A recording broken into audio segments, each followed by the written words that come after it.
This story has been recorded at an Addictive Eaters Anonymous meeting in New Zealand. You can email us at contact@aeanz.org. Today is the first Friday of the month, and we have a speaker who is Tina. My name's Tina and I am addicted to food. Hi, Tina. I was remembering just a while ago about an incident that happened when I was eating. And it's sort of stuck in my head. And this is what my eating was like. I can remember I was quite young at that stage, and Mother and I, every Saturday we used to make an exodus from Auntie Dorothy and Uncle Bill's. Now they're no relation, but I was brought up in an era where you never called an adult by their first name. It was always either Auntie or Uncle, or Mr. or Mrs. So I had a lot of aunties and uncles. But anyway, we went to Auntie Dorothy and Uncle Bill's, like we normally did on a Saturday afternoon. And we were there for dinner, and I remember being given a plate of rice and stew. Very nice.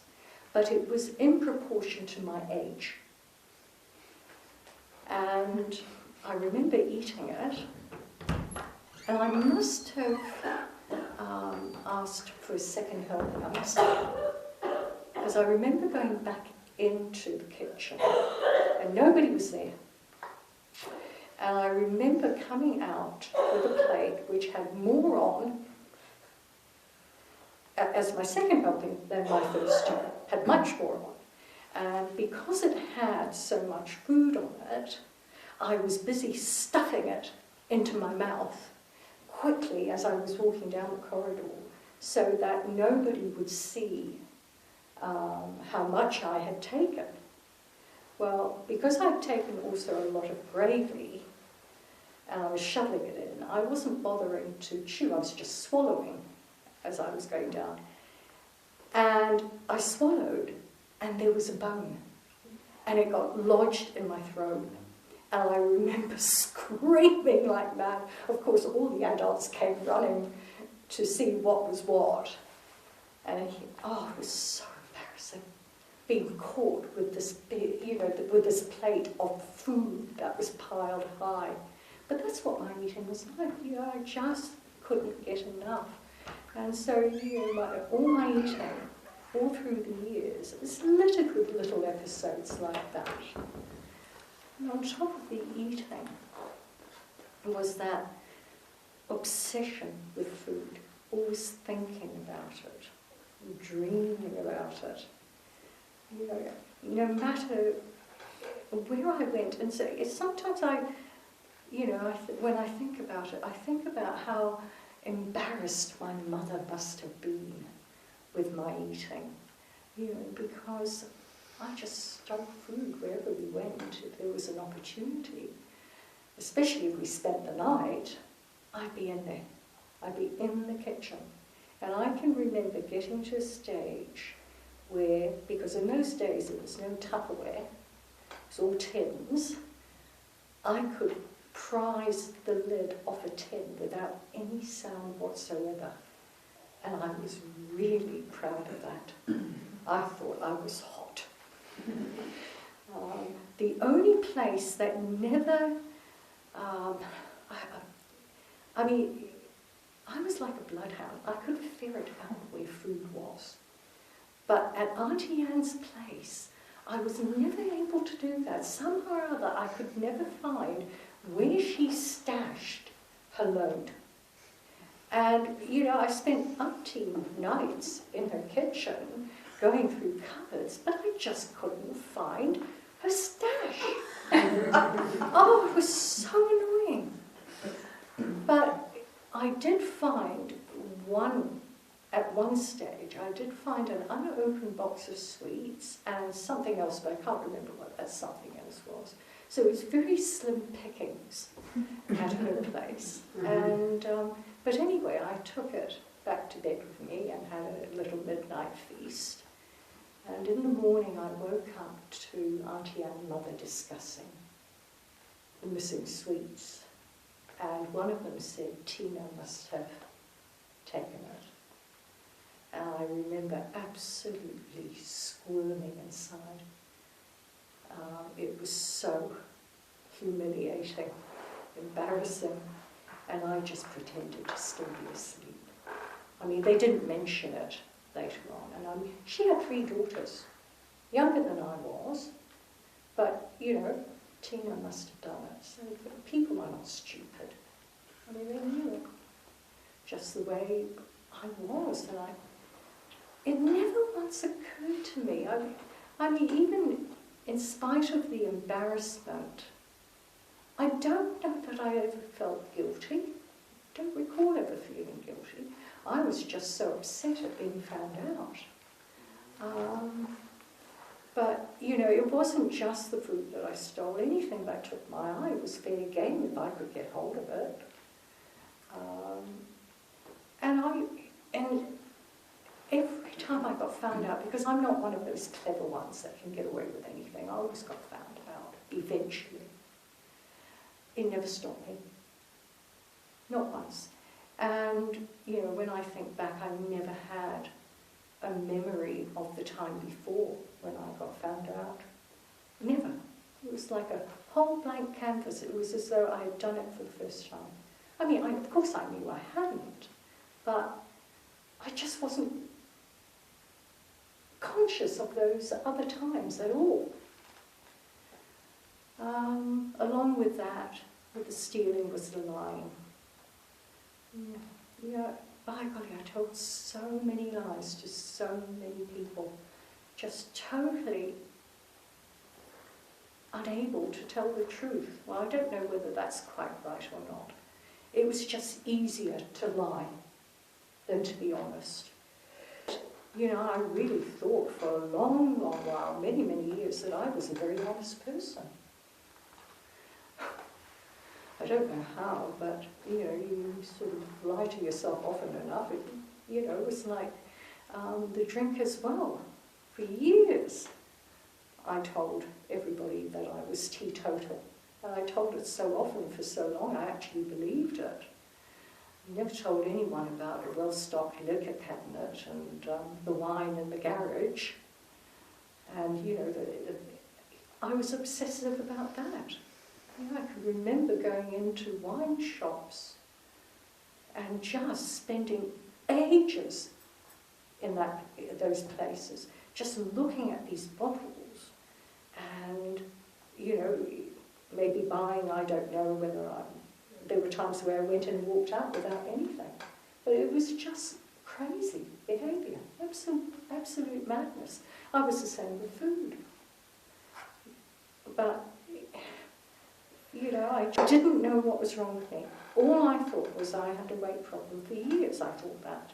I thought I was a stress eater too. And in my 30s I suddenly thought, and I was eating, why am I eating? Not stressed, nothing's wrong, but I'm eating. It came into my mind and it just went out. And so I just did the same thing over and over again, always thinking that this time, or hoping that this time it was going to work, and that was dieting. My weight fluctuated, but I was always on that uphill spiral because, I had the best will in the world, the best intentions in the world, but I could never actually stick to anything. I couldn't stick to it long enough. Sooner or later I'd be eating again. There's always a valid excuse, of course. I was eating again. We got to a stage where I was all dieted out. And during those last 6 months of my eating was sheer hell. Don't get me wrong, until then I'd really enjoyed my eating. I loved my eating. Oh, it was wonderful. Food was wonderful. I loved it. The last 6 months when I was all dieted out, it was just hell.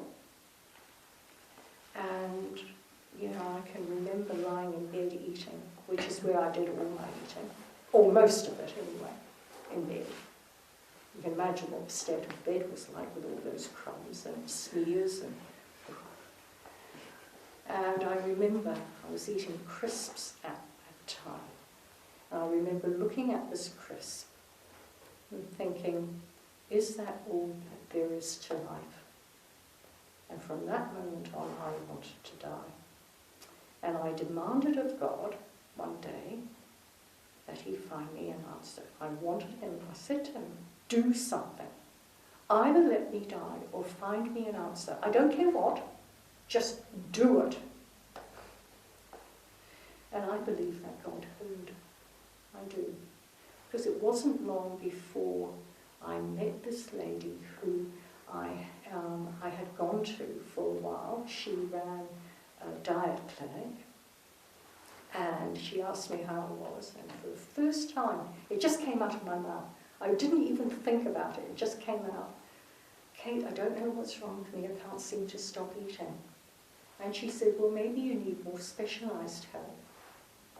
And she mentioned this fellowship.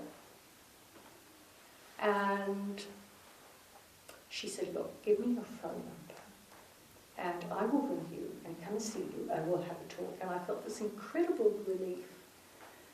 And she never rang. Never rang.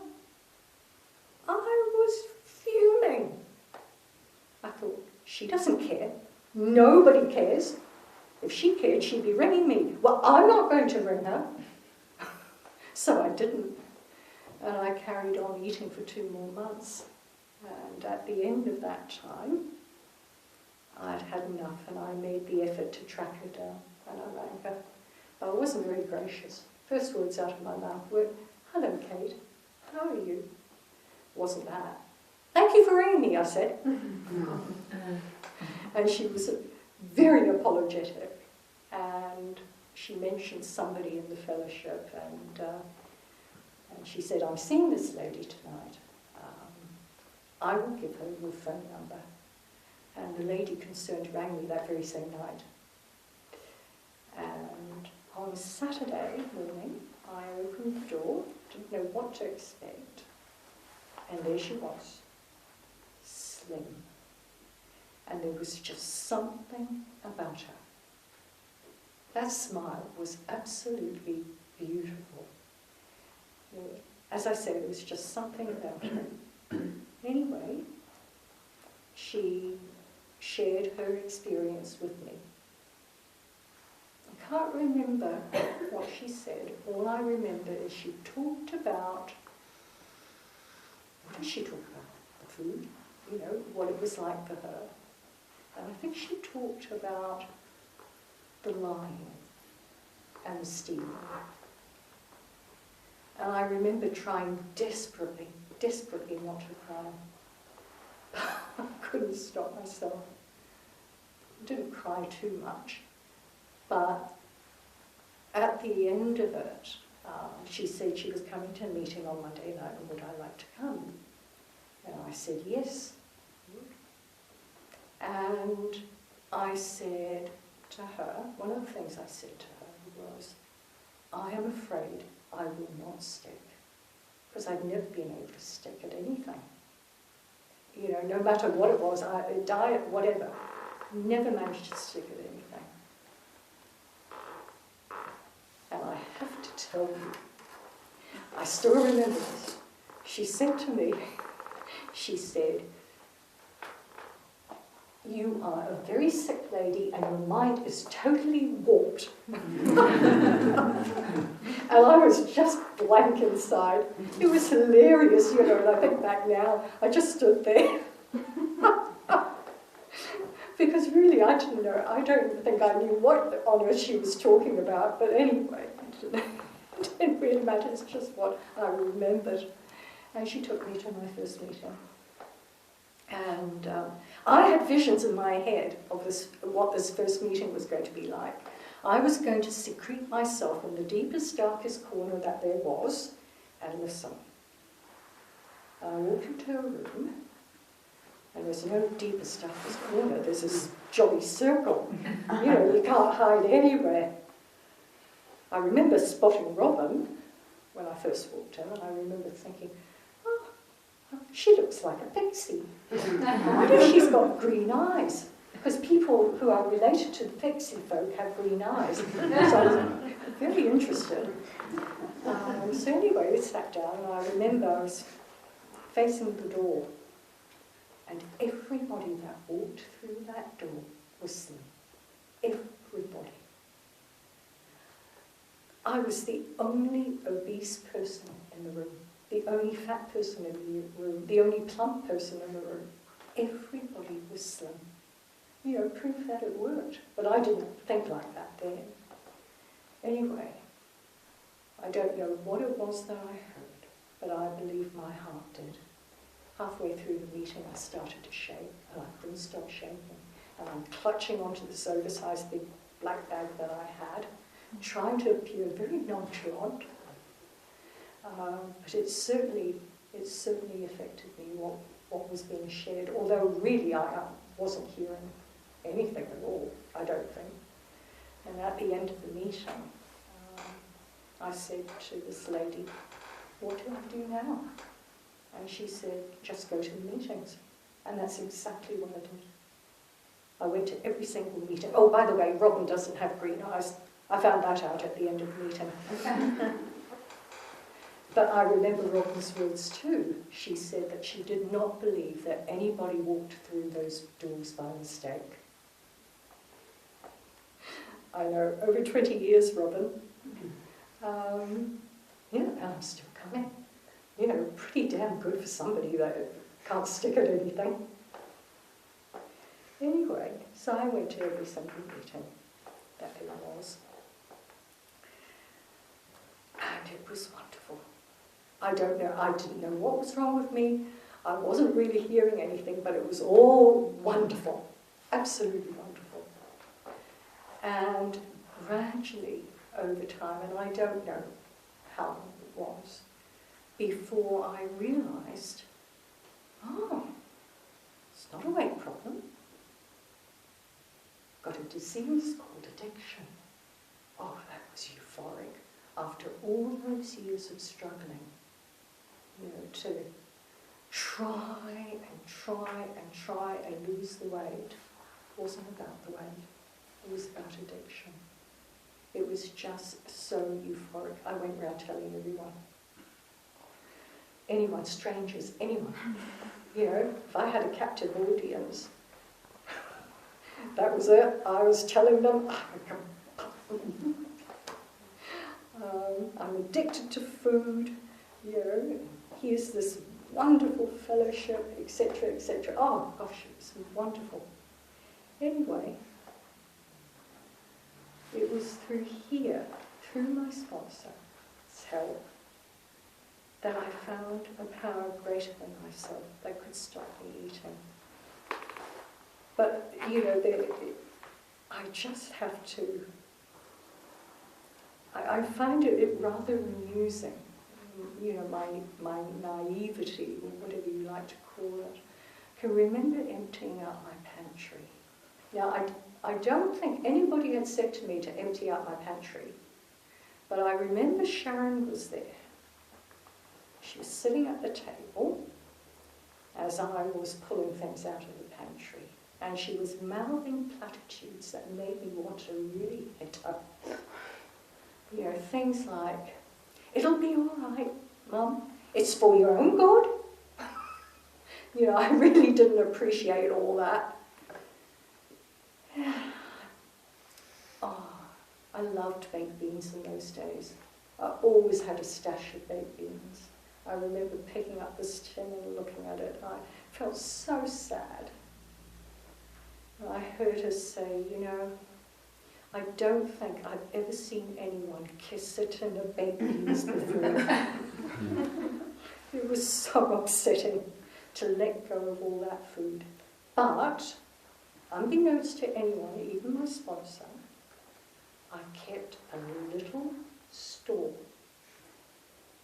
And I remember one item of food was these pot pan biscuits that I brought from Hong Kong. And they were curried pot pan biscuits. And I remember upon ages trying to figure out a way I could get it onto my food plate. I spent a lot of time.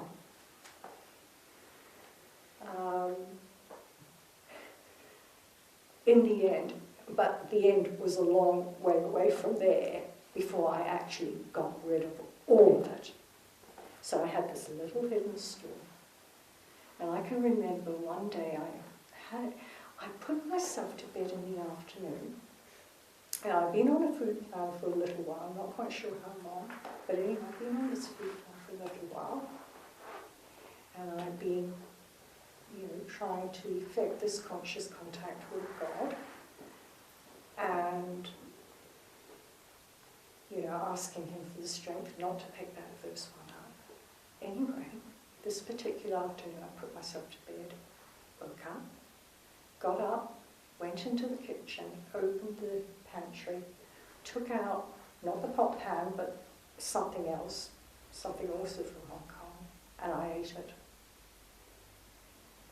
And with the minute it hit the back of my throat, I knew I had picked up that first one. But I couldn't stop. So I had another, and another, and another. I just couldn't stop. And there had been nothing in my head to stop me before that. I was just a blank canvas. And I remember ringing my sponsor, and I was crying away. And I was crying so much I couldn't tell her what I'd done, but she picked it up and said, you've eaten. You picked up the first one. And I couldn't tell her that I had carried on eating. I only told her I had one. And when I went to the meeting and shared it, I told them I'd only had one. I couldn't tell anyone that I had just carried on eating. It was just an incredible experience in the respect that I had just been so blank, just like a robot. And I was directed to the big book on page 43, that last paragraph, where it talks about we are dependent on a higher power. Our strength must come from a higher power. And I underlined it because I was absolutely, totally powerless. Addiction is so strong. I can remember at one point, and this was, I don't know how long, I don't even know if I was in recovery then, I have no idea. But I remember a girlfriend of mine introduced me to fizzy mineral water. She called it Sprudel, and it's just water aerated. So anyway, I was at her place one day and she gave me some. Oh, I quite liked that. Oh, that was very nice. So I went, but I didn't quite like the taste of it. It was a little bit sort of salty, I think, saline or something like that. I'm not quite sure. Anyway, so I went to the supermarket. I saw New Zealand water, sparkling. So I bought that. They came in little bottles. Plumped a straw in it. Oh, very nice. Anyway, I was at my sponsor's place one day and I told her about this. And she never said anything. So I said to her, what do you think? She said, if it were me, I would not. And I left, thinking about it. And I thought, well, she didn't say no. She just said, if it were me, I wouldn't. So I went home and opened another bottle. Put the straw in it, slurp, slurp, slurp. I felt so uncomfortable. I left half of it. Next morning I had some more. It was sitting right by my bedside, so I had some more. Monday night meeting, I'm sitting at a meeting, and all I could think about was getting home to have that fizzy mineral water. That's all I could think about. At the end of the meeting, I went over to her and I told her. She said, "That's your first one. Go home, get rid of it." I said, "Well, can I have the 3 or 4 bottles that are left in the fridge?"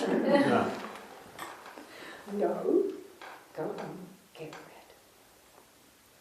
So I went home, opened the fridge door. Oh God, I couldn't think about it. I just had to empty those 3 or 4 bottles down the sink straight away. I just didn't think I did it. Didn't tell her about the dozen bottles I had in the pantry. Next day, on my way to work with my boss, and I said to him, "Are you in the market for a dozen bottles of fizzy mineral water?" "Yes, why?" Well, that was a golden opportunity, wasn't it, to help carry the message. I don't think he really understood though. But anyway, I got rid of those bottles of fizzy mineral water. Went to the supermarket. There are those bottles of fizzy mineral water. And I felt a pain, but I moved on. Addiction is so strong. Today, I have no reaction to it. It just isn't there. You know, God has removed the problem. And it's all through coming here. So I'm very lucky to be alive.